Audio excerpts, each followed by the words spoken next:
فهد بن أحمد اللي كسب عز ومهابة، يا عريب الساس والجدين من عم وخالي. أنت عنوان لاحب الراق السعادة والفرح يرعد سحابه، وابتدى ليل الفرح والليلة من أحلى الليالي. بارك الله حفلكم جعل الفرح يكمل نصابه، والسعد والخير دايم فالكم في كل حالي. يا فهد مبروك تكمل قرب حروف وكتابه، يا عريس الليلة يا رمز الوفا درب الخصالي. يا فهد بن أحمد اللي كسب عز ومهابة، يا عريب الساس والجدين من عم وخالي. أنت عنوان المراجل والوفا ذيب الثيابة، واشهد انك يا سنافي من مطانيخ الرجالي. اكلبي والعز ساسك دون شك ولا غرابة، مزبل الجاني وعوق المعتدي وقت النزالي. نسل شيخ ندر في طيبه وسمح جنابه، احمد اللي له مقام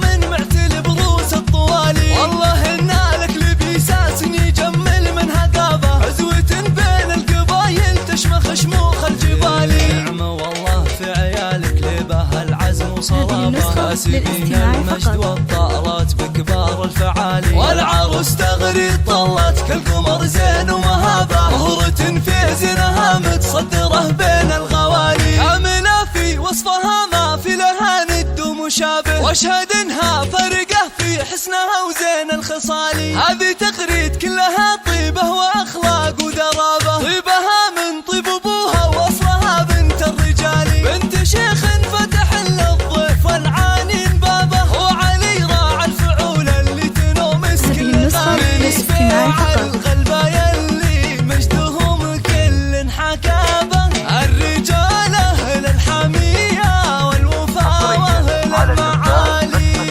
لابت السبعان مجد من قبل عصر صحابه، عزهم تشهد له السيوف ثقيله ونبالي. نسبة على الغلبة يلي مجدهم كل حكامه، الرجال اهل الحمية والوفاء واهل المعالي. 5 8 والوفاء واهل المعالي.